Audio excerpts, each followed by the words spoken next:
Before I start the presentation, I would like to explain that I'm actually repeating this recording about 10 days after the original plenary lecture that I gave at ICASP this past May in Vancouver. Unfortunately, the recording at the conference site was not able to capture all the animations and the slides properly. So I volunteered to record the lecture again. On the positive side, I'm not faced anymore with the time pressure of having to conclude my presentation within 40 minutes. I'm now able to introduce you to the main ideas and to take you through an overview of this interesting field in a more leisurely fashion.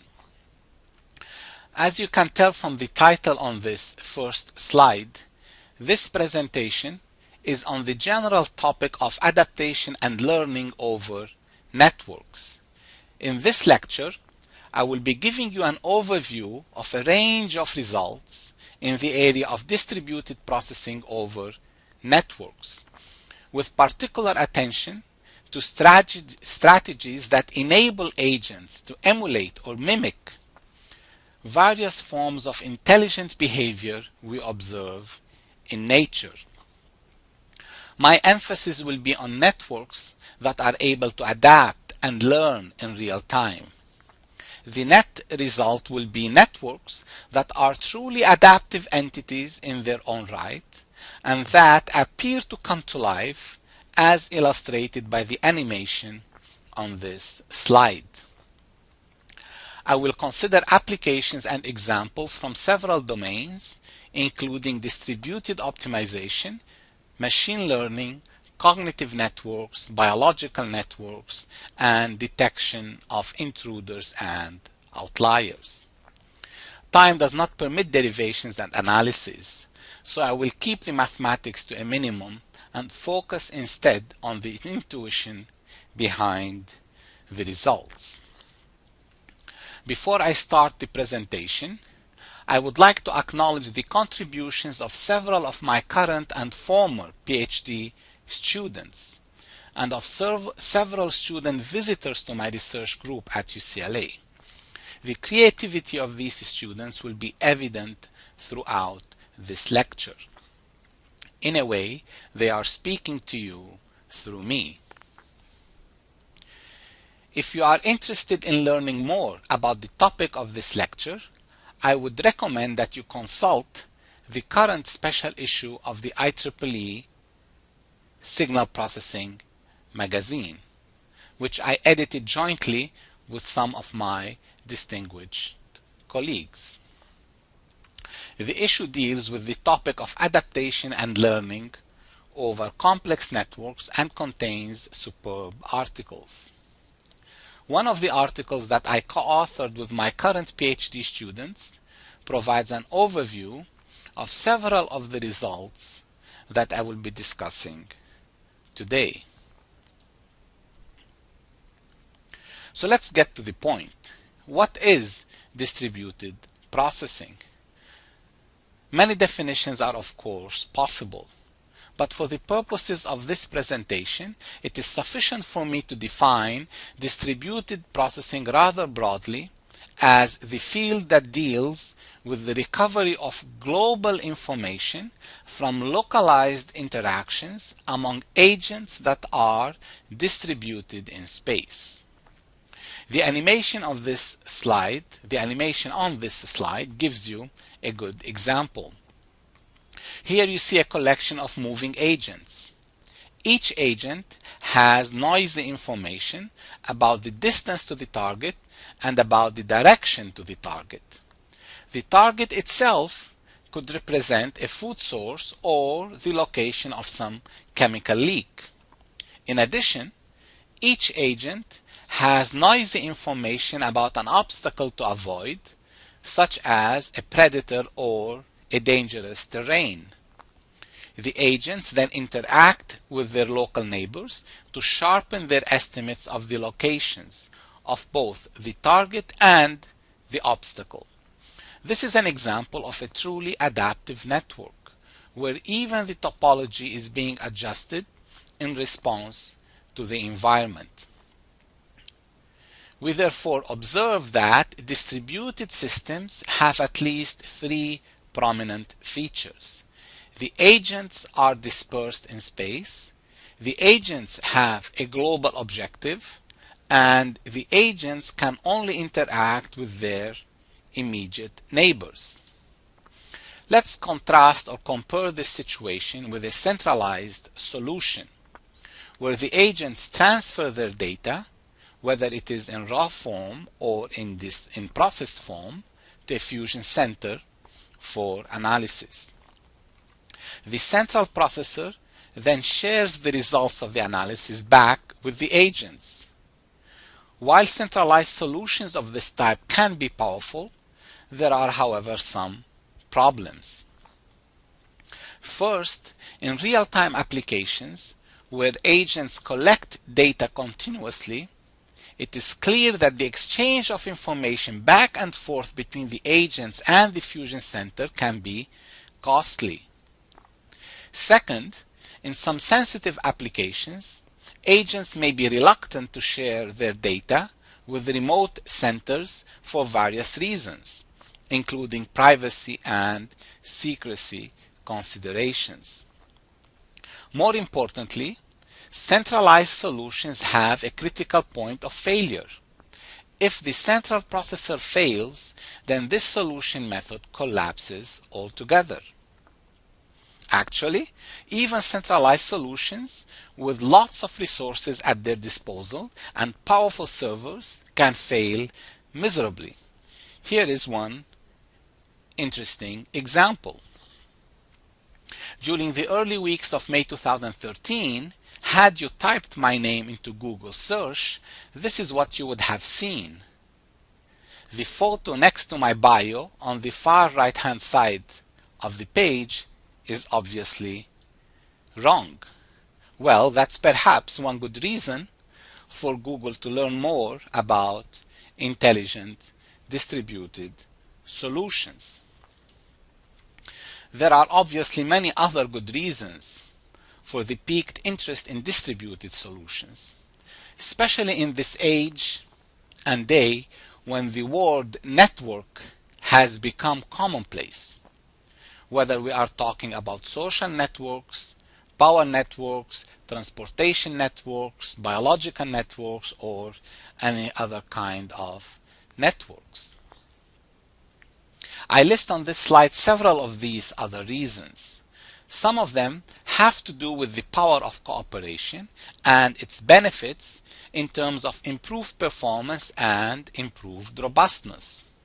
Other reasons deal with privacy and secrecy considerations, where agents may not be comfortable sharing their data with remote fusion centers. In other situations, the data may already be available in dispersed locations, as happens with the cloud today. We may also be interested in learning and extracting information from big data sets. What could be better than exploiting the power of cooperation and decentralization to process large data sets? This is obviously an active area of research, with many distinguished colleagues working in the field. Unfortunately, I do not have time to comment on the significance of their contributions, but their papers speak for themselves. I apologize in advance if some names are left out due to space and time limitations. There are fundamentally three broad classes of distributed strategies: incremental strategies, consensus strategies, and diffusion strategies. In this presentation, I will focus on consensus and diffusion implementations because incremental solutions are sensitive to link failures and are not as well suited for real-time adaptation and learning over networks. So let me start by motivating distributed solutions, and let me show you what they can do for you. At the same time, I'm going to explain why traditional distributed techniques have limitations in their cognitive and learning abilities. On this slide, you see one of the most celebrated applications of distributed algorithms, an elegant procedure proposed by de Groot in the mid-1970s and which is widely known as the consensus iteration. If you look at the figure, let's consider a collection of connected agents labeled X1 through X6, with each agent having access to some local measurement, say a temperature measurement at its location. The objective of the network and the objective for all agents is to know the average temperature across the entire network, even though each agent can only access data from its immediate neighbors. The centralized solution to this problem would require all agents to transmit their measurements to a fusion center. The center would then compute the average temperature and send it back to all agents. The distributed solution, on the other hand, would work as follows. Each agent, say agent 3 in the figure, has neighbors. In this case, the neighbors are agents 1, 2, 4, as well as agent 3. Neighbors are defined as agents with which node 3 can share information as permitted by the topology. Agent 3 then assigns weights to the links connecting it to its neighbors. These are non-negative coefficients that add up to 1. The weights represent the amount of trust that agent 3 has in the data arriving from its neighbors. Agent 3 then combines in a convex manner the measurements from its neighbors and updates its state value from x3 to x3', as shown by the equation on this slide. Every other agent in the network performs a similar operation simultaneously by combining the measurements of their neighbors, and the process is repeated indefinitely. It can be shown under certain technical conditions that the state values for all agents will converge to the desired network average. In that case, we would say that the agents have reached consensus or agreement. Observe that this result is obtained solely through local interactions among the agents. This idea has been picked up by physicists, biologists, and even the entertainment industry to model flocking behavior, swarming behavior, and collective motion by animal groups. If each agent in a swarm regularly averages the velocities of its neighbors and moves in that direction, while keeping a safe distance from its neighbors to avoid collisions, then the entire swarm ends up moving along the same direction. The animation on this slide illustrates how this construction was used to great advantage in the movie The Lion King to produce the swarming effect you see in the video. There have also been many interesting results in the engineering literature on using such constructions to study formations by multi-agent systems. However, despite being elegant, there are obvious limitations to this approach. These limitations become clear once we examine more closely how animal groups behave. I will only mention 3 issues to motivate and explain why more is needed to arrive at truly adaptive networks with cognitive abilities. The first issue I would like to mention is that it is rarely the case that members in an animal group are only interested in aligning their movements. Biological networks tend to have far more complex objectives, such as tracking food sources or evading predators. In that case, the topology of the network needs to be adjusted dynamically, and it often needs to be disaligned as opposed to being aligned. And these adjustments need to happen on the fly in response to real-time conditions. The examples on this slide illustrate this particular behavior. The video captures the remarkable behavior by a school of fish in the presence of predators. The school opens up and adjusts its topology as necessary to evade the predators. When the predators move on, the school of fish regroups and continues its schooling behavior. The second issue that traditional consensus constructions ignore is that agents tend to have their own personal assessment of the environment. Fish that are closer to a shark react differently than fish that are further away. Forcing agents in a network to act always in agreement or in synchrony with their neighbors ends up limiting the ability of endangered agents to react promptly. In these situations, agents do not have the luxury to collect data and to iterate on the data sufficiently often until they reach agreement about whether there is a shark present or not. Agents need to react to data on the fly, and this information needs to diffuse through the network in real time. In other words, agents in nature have the flexibility to adapt, learn, and react to information that is continuously streaming in at them. The learning abilities of these agents cannot and are not constrained by requiring continuous agreement with their neighbors. The third and important issue I would like to highlight is that interactions among agents in an animal group tend to be information aware. More relevance is usually given to information arriving from agents thought to be more informed. For example, in bee swarms, only about 5% of the bees tend to know the location of the new hive.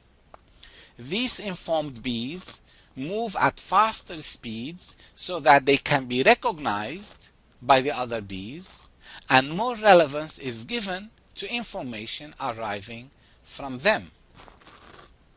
Also, in fish schools, agents tend to modulate their information into their speed. Alarmed fish move faster and generate a sense of panic around them. The video on this slide illustrates that situation. When a few fish feel alarmed, on the top right-hand side corner of the screen and suddenly switch their direction of motion, that information propagates almost instantly throughout the fish school. This behavior is not possible if the fish were only averaging the velocities of their neighbors. We therefore find that biological networks provide splendid examples of agents that are able to learn and adapt in real time. Not only that, but sophisticated patterns of behavior emerge from interactions among agents with limited capabilities. We would like to develop strategies that enable networks of agents to mimic some of these remarkable properties, such as having agents that are able to learn on the fly, interact with their neighbors on the fly, adjust the topology as needed, assign and adapt the weighting coefficients that link them to their neighbors, depending on whether they trust the neighbors more or less, and so forth. Motivated by these ideas, we are therefore interested in designing networks with the following features. The individual agents should have adaptation and learning abilities of their own. The agents should have cooperation abilities, but they can only cooperate with their immediate neighbors. The topology can be rewired in real time, with links added or removed, and with weights over the links adjusted with time as well. And we would like this collection of smart interacting agents to solve meaningful optimization problems, such as constraint problems of the form described in this equation that you see on the slide. In this particular optimization problem, a cost function denoted by j sub k of omega is associated with each individual agent, and the network would like to minimize the aggregate cost function subject to some inequality or equality constraints that may be available locally at the agents. The individual costs may all be identical, which is a common situation in machine learning applications. In that case, all agents would be cooperating to optimize the same cost function. Before I explain how such networks can be designed, let me show you examples of what these networks can do for you. In this first animation, you watch a collection of agents interacting with each other to meet two objectives. The first objective is for the agents to cooperatively estimate and move towards the location of a target, which could be a food source. In this case, the target is static. The second objective is for the agents to cooperatively track a moving predator and to avoid it. In this case, the target is dynamic. Each agent has noisy measurements of the distance to the target and the direction towards the target. Through local adaptation and cooperation, using diffusion strategies, which we shall describe later, and by adjusting their topology as needed, the agents are able to swarm towards the target and evade the predator. This is a fascinating example of a truly adaptive network. The agents are adaptive, the interactions are adaptive, and the topology is adaptive. Observe, though, the important fact that in biological networks, it is common for the topology to change regularly.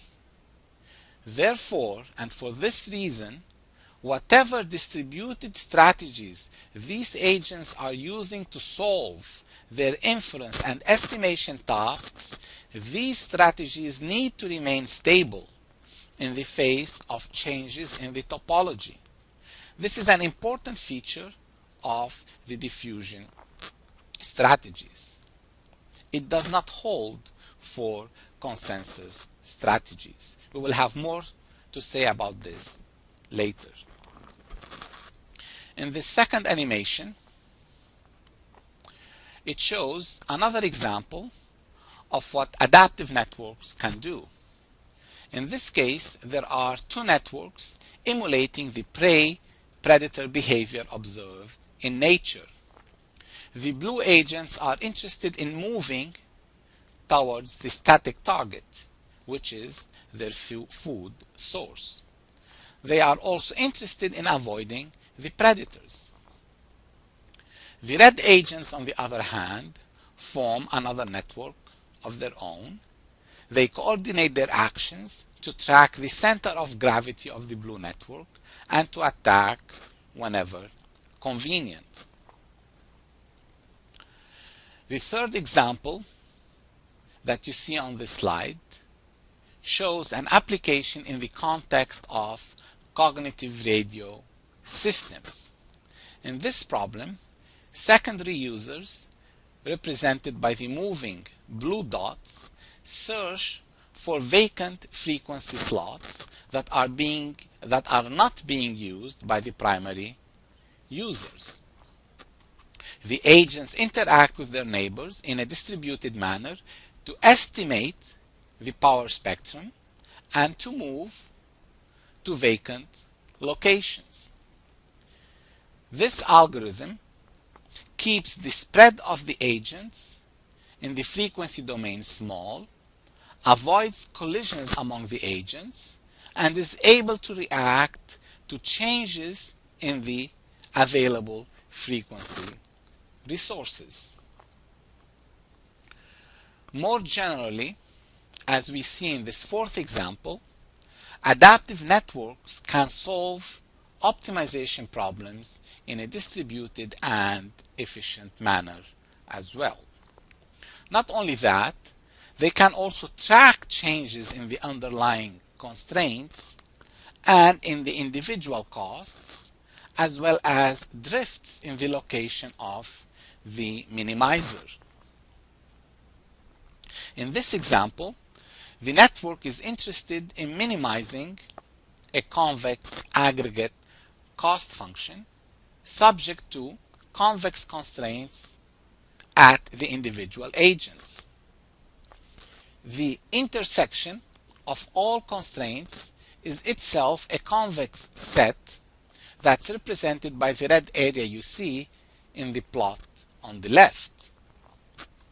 The animation on the right shows how diffusion strategies are able to track a drifting constraint set and chase the minimizing solution, which is a useful property. So, let me now offer you some insights into the techniques that are involved in designing networks that behave in the manner I just described. So if you look at the figure, we are going to consider connected networks with a total of n, capital N, agents. An individual cost function, denoted by j sub k of omega, is associated with each agent, and the objective is for all agents to identify the minimizer of the aggregate convex cost function subject to local equality or inequality constraints at the various agents. With some suitable transformations, constraint problems of this kind can be well approximated by unconstrained problems of the general form you now see on the slide. So for simplicity, I'm going to continue from now on with this form in this presentation. Usually, in many applications of interest, the individual costs, jk of omega, are expressed as the expectation of some loss function, which I'm denoting by q sub k of omega. For example, in minimum mean square error estimation problems, the loss function is quadratic in the unknown omega and is defined as the square distance between some scalar measurement d and an approximation for it, represented by an inner product of the form u transpose omega. Now, for aggregate optimization problems of this kind, some important cases of interest come up. The first case corresponds to the situation in which all individual costs have the same common minimizer, which in turn will end up being the global minimizer of the aggregate cost. This situation is actually very common in biological networks, where, for example, all agents share a common objective, such as locating the same food source or evading the same predator. This situation is also common in other scenarios, cognitive scenarios, such as secondary users interested in estimating the same frequency spectrum. One may of course wonder about the need for cooperation among the agents in this case, and why is it that agents don't simply find the minimizer on their own? The answer is because agents in general do not have sufficient information to minimize their own individual costs. Now, a second important case of interest is when the individual costs do not necessarily have the same minimizer. In that case, we are going to explain later that the network will converge to a useful Pareto optimal solution. A third case of interest, which I will not be discussing here, is when agents are selfish and would only collaborate and cooperate with each other if they sense some personal gain. In that case, and in situations of this kind, the designer needs to introduce mechanisms to encourage cooperation and to discourage selfish behavior among the agents. Moving forward, once the problem is formulated as that of seeking to minimize an aggregate cost function, several relevant questions become important. For example, what strategies would enable the distributed solution of such optimization problems? And what strategies would enable these solutions to become adaptive with the ability to track drifts in the data and in the problem formulation? It's also important to develop strategies that are insensitive to the network topology and that are able to guarantee performance even when the topology changes with time. This is an issue that has been largely ignored by many existing works on distributed methodologies. Biological networks provide a formidable example about the need for this ability. Moreover, several interesting phenomena arise or occur when performing inference and estimation over networks. For example, does it help to have more agents work together to solve the same problem? Not so. Does it always help to cooperate with other agents? Not necessarily. To address some of these issues, I will now describe two powerful classes of algorithms used for distributed processing over networks: consensus algorithms and diffusion algorithms. Both families of algorithms are well suited to the solution of distributed optimization problems. However, for reasons to become clear later, diffusion strategies are the proper way to implement adaptation and learning over networks. So let me start by introducing the diffusion strategy, which is described by the update equations shown on this slide. In these equations, every agent K starts with an initial estimate for the optimal solution, which I'm denoting by W sub K at time I minus 1. This is the estimate that's available at agent K at time I minus 1 for the minimizer of the aggregate cost function. Agent K then updates its existing estimate by moving along the negative direction of the gradient of the loss function. This is a stochastic approximation step and leads to an intermediate estimate, which I'm denoting by psi sub k, comma I.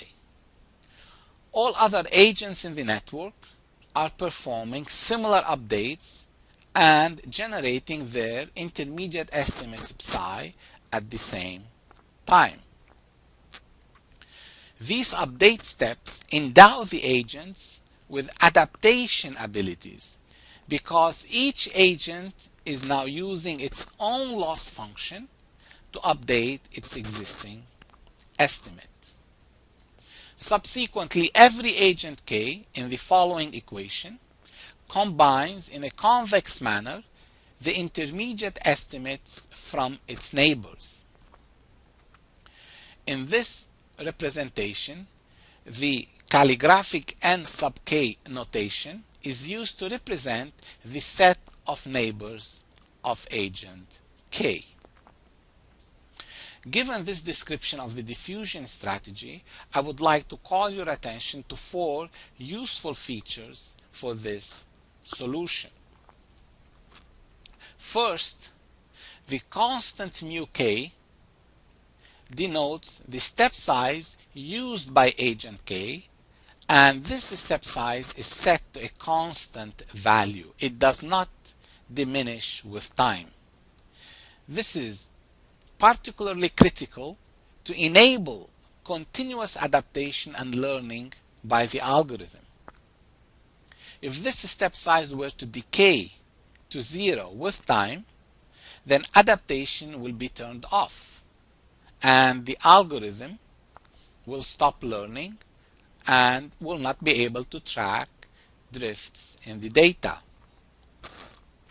Second, the combination weights can be adapted to assign more or less relevance to neighbors that are more or less noisy. For brevity in this presentation, I will not be discussing this part of the algorithm. Third, observe that the same estimates are used in both terms on the right-hand side of the first update equation. These terms are denoted by wk, I minus 1. This is a critical observation, and it is this feature that guarantees the stability of the diffusion strategy even under changing topologies. The last feature I would like to mention is that the use of the gradient vector of the loss function in the update equation is typical of stochastic gradient approximation solutions. Ideally, we would like to use the gradient vector of the cost function j sub k itself. But agents are usually unaware of the statistical distributions of their data and cannot compute expectations to determine the actual gradient vector. Instead, the agents use their measured data and the gradient of the loss function to approximate the true actual gradient vector.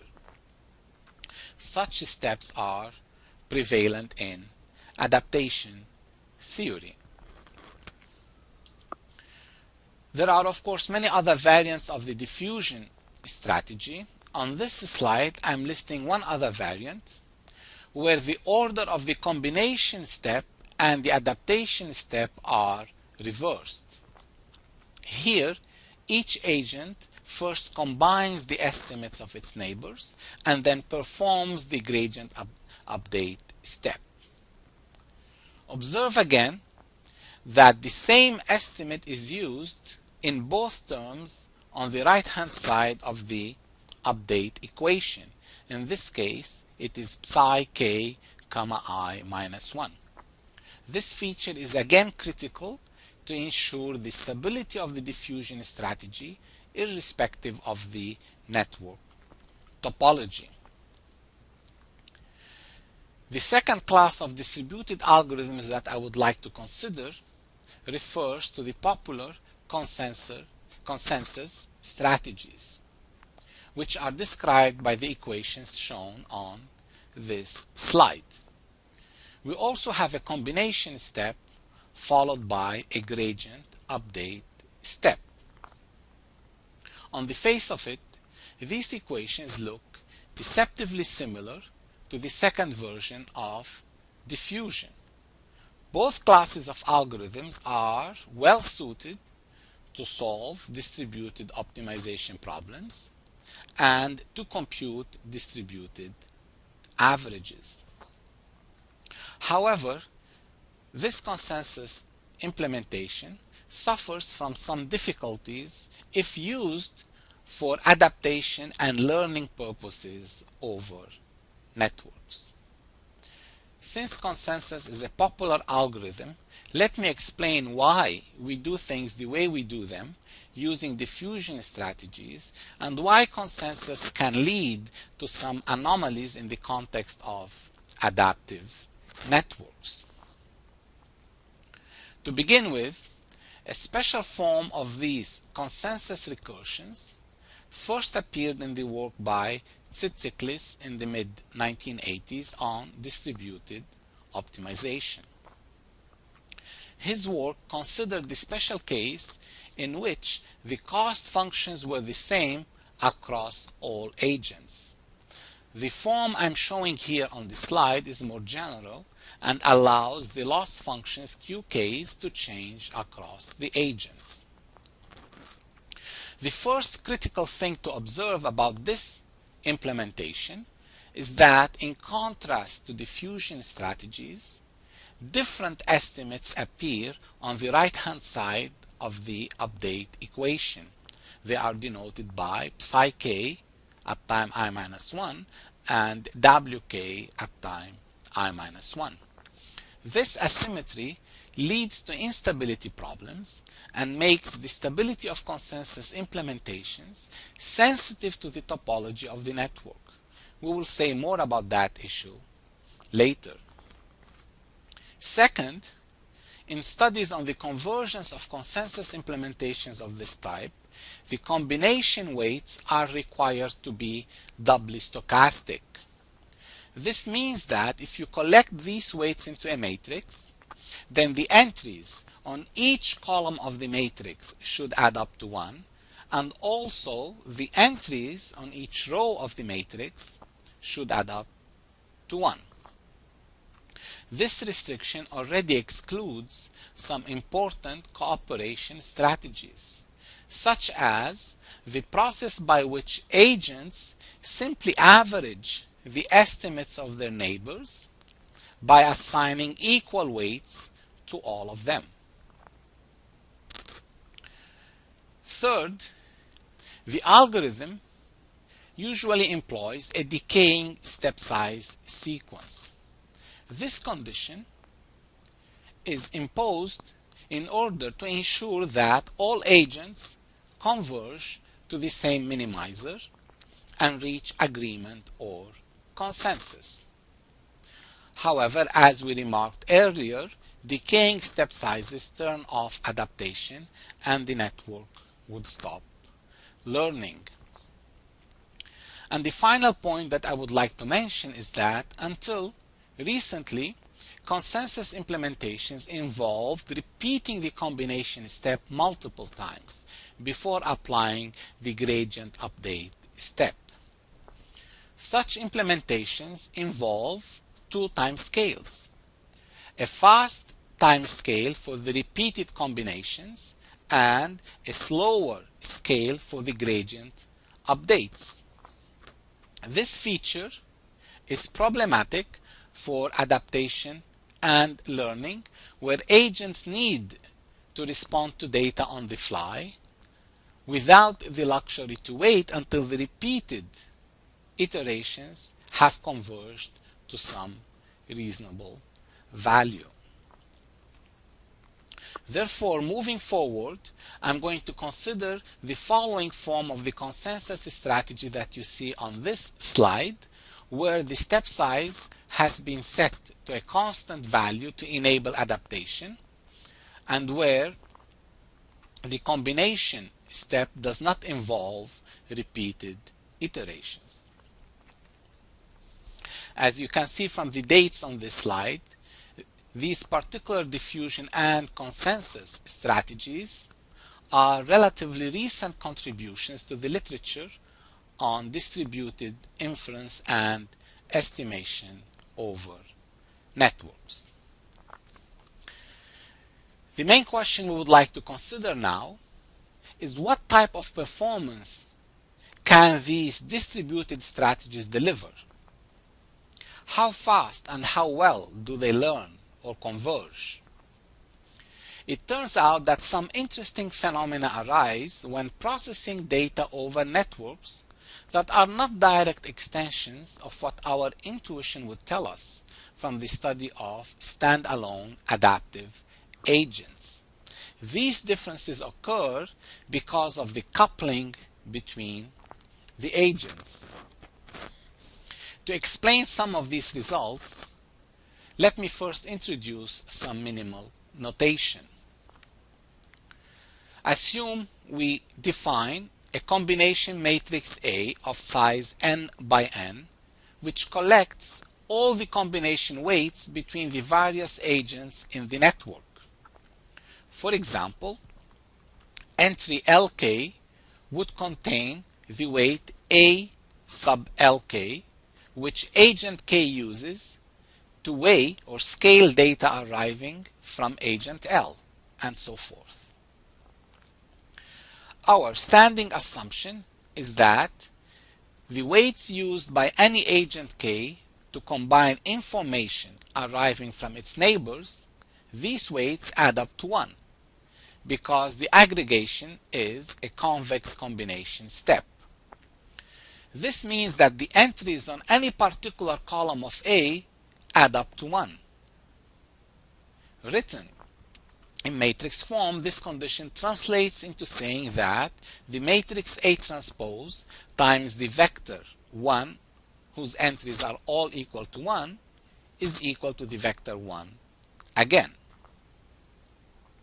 In that case, we say that the matrix is a left stochastic matrix.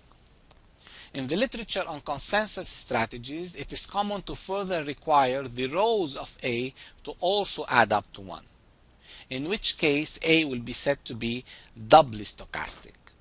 Both the columns and the rows add up to 1. Now, one useful property of left stochastic matrices that correspond to connected networks is that they have a single eigenvalue at 1. We shall denote the corresponding right eigenvector by the letter P, and we are going to normalize the entries of P to add up to 1. Another useful property for these matrices is that the entries of P are all strictly positive and smaller than 1. It turns out that the entries of this vector P will play a critical role in defining the learning abilities of the networks and their convergence rates. So let's keep that vector P in mind. Now, in this presentation, I only have time to share with you 2 results about network behavior. The first key result is that under some reasonable technical conditions, the agents in the network converge to the unique solution of the equations shown on this slide.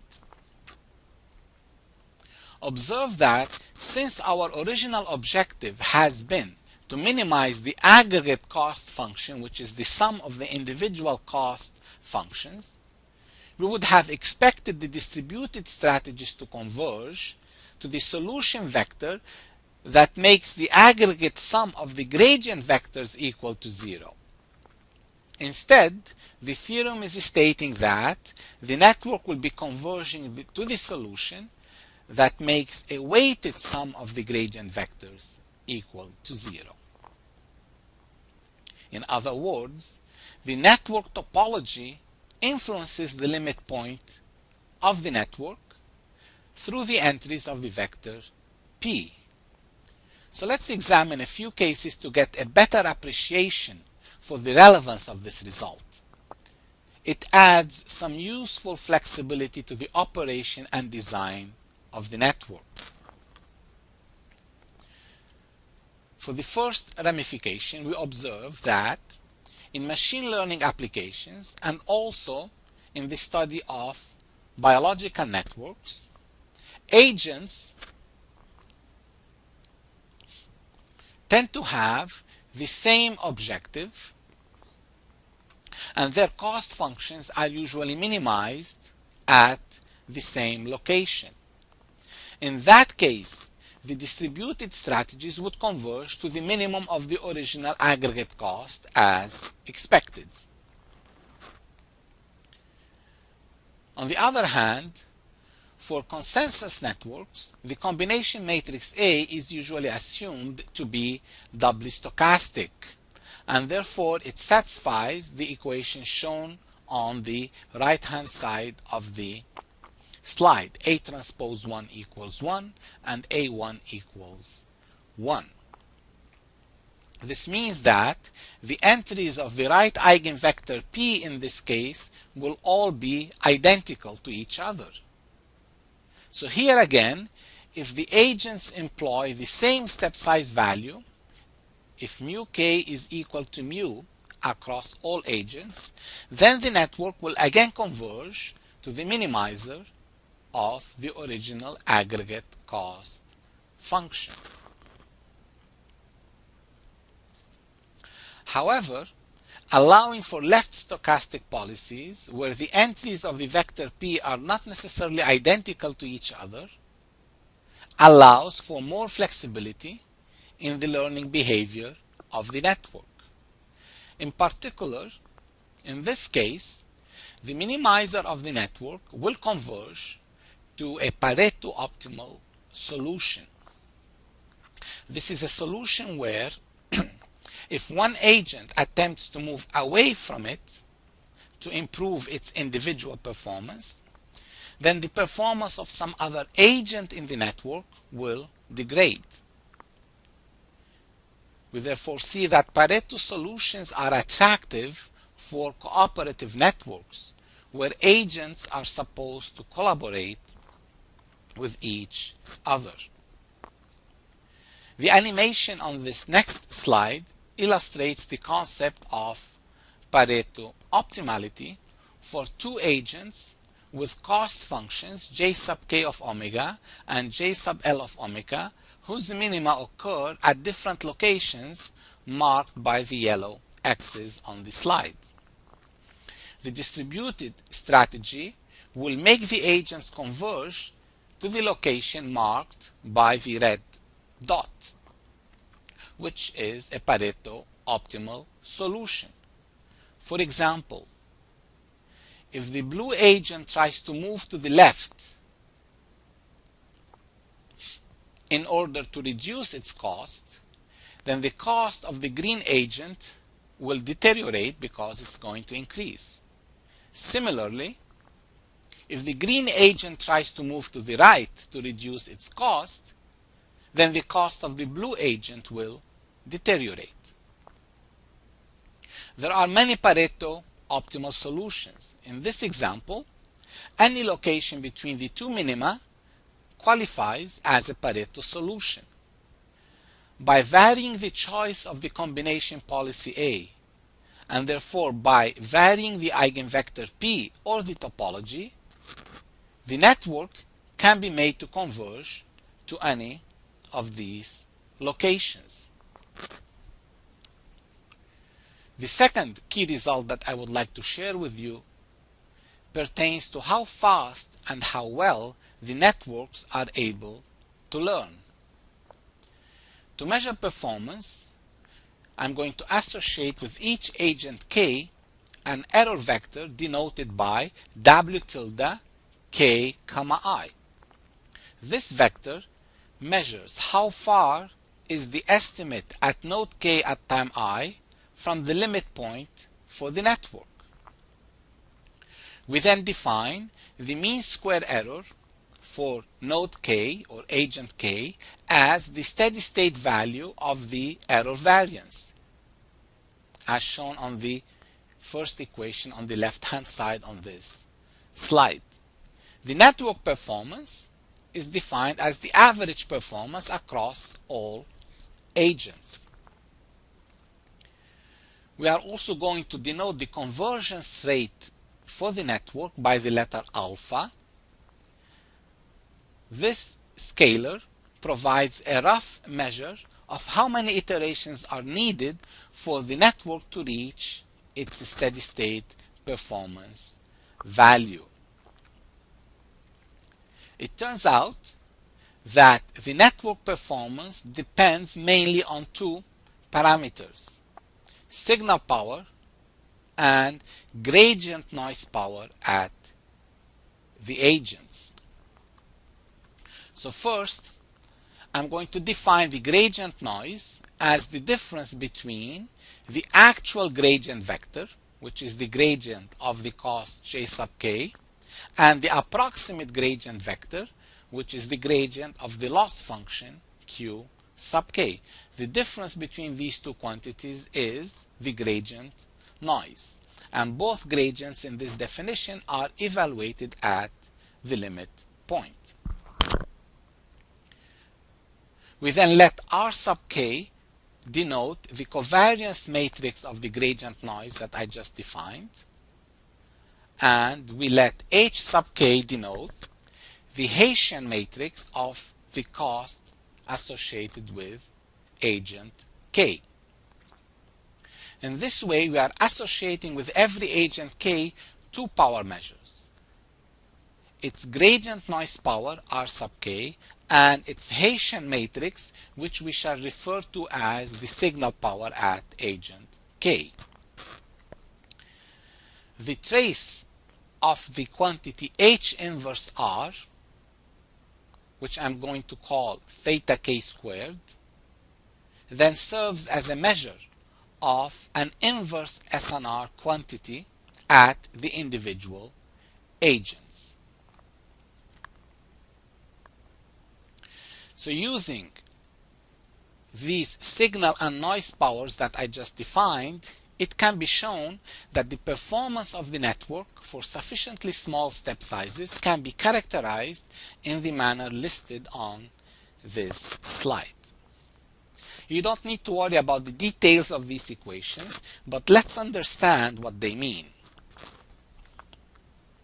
The first result states that the agents are able to reach agreement in that their mean square errors are essentially the same. This result holds even for left stochastic matrices. The second result indicates that the network performance, the MSD of the network, has the form of an inverse SNR expression using a weighted sum of the noise powers, that's the second term, and a weighted sum of the signal powers, that's the first term. Coupling among the agents is evident. For those familiar with the theory of adaptive filtering, this expression generalizes the well-known classical result from the 1970s to the network context. The last result on this page indicates how the signal powers H sub k and the right eigenvector P sub k influence the convergence rate of the network. Now, these results are important because they tell us how the network topology influences performance through the values of the entries P sub k. In this way, we can answer questions like which topologies are better, or design topologies to meet certain performance metrics. So let's examine some important ramifications of this second result. The first important ramification is that if we optimize the mean square error expression of the network over the combination policy A, we find that the optimal policy is left stochastic and not doubly stochastic as required by consensus constructions. Not only that, from the expression on this slide for the optimal choices of the coefficients A, we find that the expression for the optimal A is information aware. its entries depend on the parameters theta sub k and theta sub l. In other words, they depend on the individual SNR values at the various agents, which makes sense. Agents with bad SNR should be given smaller weight. This is in contrast to traditional choices for the combination weights from graph theory in terms of the degree of connectivity of the agents. These other constructions do not take into account the information value of an agent. Even more surprising, moving on to a second ramification, is the fact that adding more informed agents to a network in order to aid in the estimation task does not necessarily improve the performance of the network. This conclusion is consistent with the popular saying that too many cooks spoil the broth. This behavior is actually consistent with observations over biological networks, where it's often observed that the behavior of these networks is dictated by a small minority of informed agents. So to clarify this result a little bit further, let me first explain what I mean by informed agents. If we return to the description of the diffusion strategy, we define informed agents as those that are able to perform the adaptation step, the gradient update step, the first step on this slide. For example, these agents receive continuous streams of data. On the other hand, uninformed agents only participate in the combination step and are not receiving data. That's the second step on this slide. We set the step size for the uninformed agents to 0. These agents still participate in the distributed processing of information by helping relay information across the network. If we now return to the expressions we derived earlier for the mean square error performance and convergence performance of the network, we arrive at the following interesting conclusion. The conclusion consists of two parts. First, while adding more informed agents can help speed up the convergence of the network, the resulting mean square error performance can nevertheless become worse. And interestingly, the analysis also indicates that it is recommendable to keep highly connected agents uninformed. These conclusions are actually consistent with the statements in the social sciences that too much information and communication can make a network of agents less intelligent. The last ramification that I would like to highlight pertains to an inherent instability problem when consensus implementations are used for adaptation and learning purposes over networks. To explain this fact or this feature, I reproduce on this slide one form of the diffusion strategies and compare it with the running consensus strategies.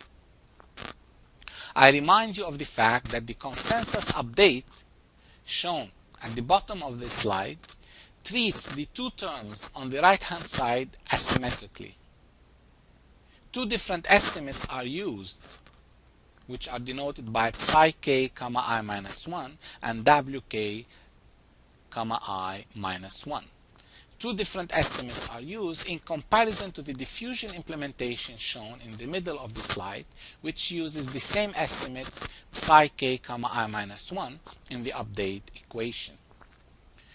This difference is the basis for the following conclusion. The asymmetry in the consensus update is a source of instability in the algorithm.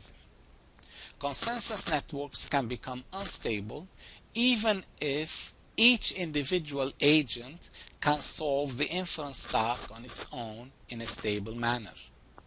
When the agents are linked together and consensus is used, the network can become unstable. Diffusion networks, on the other hand, are stable regardless of the topology. No matter how the individual agents are connected, applying diffusion to the network results in stable behavior. This is particularly important and relevant in applications involving changing topologies. Moreover, diffusion strategies lead to faster conversions and better mean-square error performance. Now, these conclusions are illustrated by the following simulations. In this first example, we consider a network consisting of two stable agents. One is trained using, in one simulation, the network is trained using consensus, and in another simulation, it is trained using diffusion. For this simple example, the calculations can be performed analytically, and it can be verified analytically that the diffusion network will remain stable no matter what values of combination weights A and B are used. In comparison, the consensus network will become unstable for non-trivial intervals of A and B.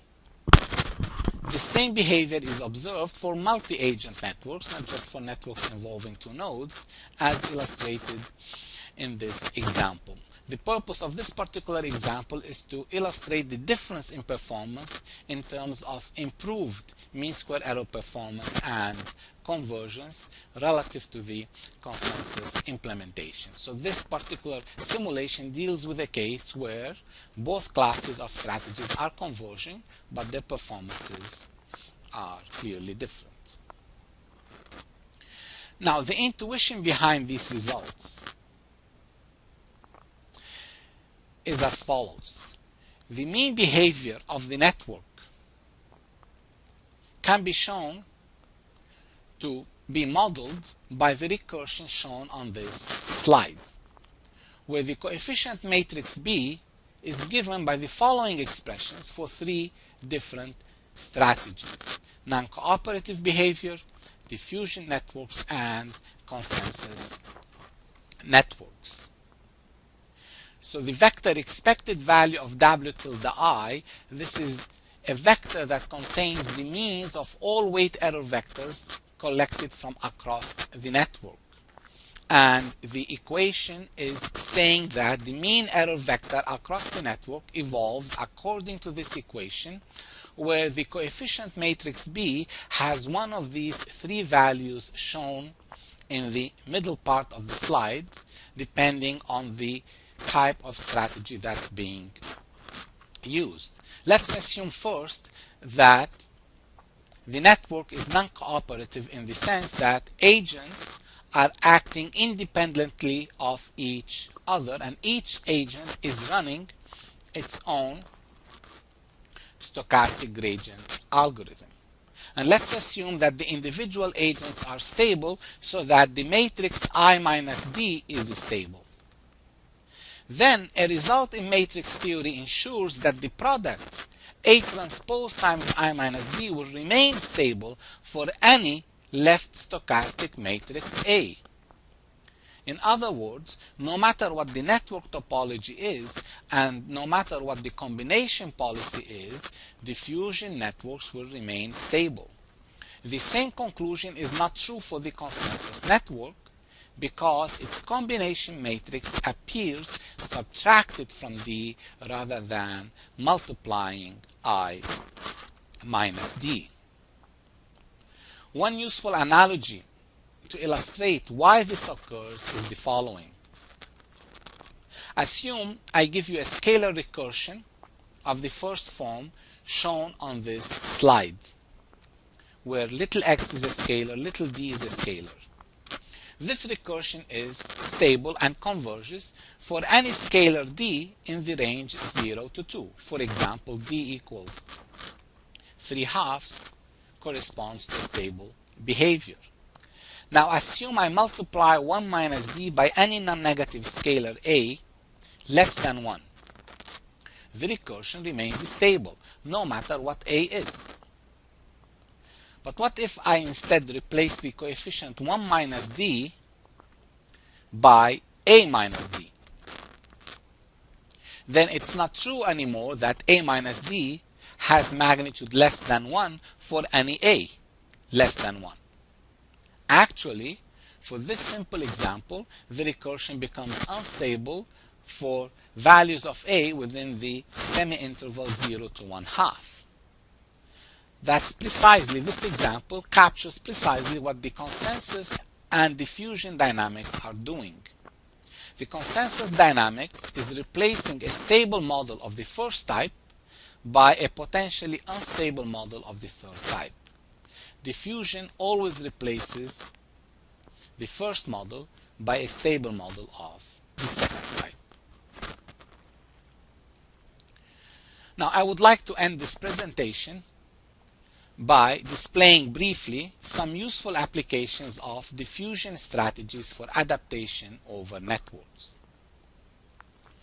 I showed you earlier animations illustrating the application of these strategies to the modeling of fish schooling and prey-predator behavior. Here is another example of a different nature, which deals with detecting intruders or outliers in a network. Since agents can adapt their combination weights, they can learn to assign small weights to neighbors that do not appear to belong. This behavior is illustrated by the following animation. Thicker lines in this animation represent larger combination weights. By the time the network converges, the weights on the links connecting to the intruder are set to very small values. Therefore, for all practical purposes, the network has been able to detect the presence and location of the intruder and to cut it off from the other agents. Another application that I would like to show relates to the notion of assigning more weights to better informed agents in order to achieve faster propagation of information across the network. This behavior is prevalent in biological networks, where agents modulate their information into their speeds. Faster agents tend to have more information about impending danger.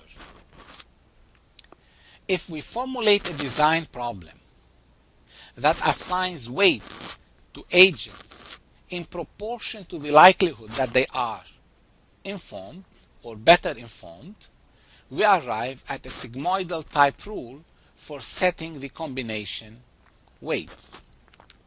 This rule results in the agents behaving according to the decision-making process followed by animal groups. The higher the number of neighbors behaving in a certain manner, the higher the likelihood that an agent will follow suit.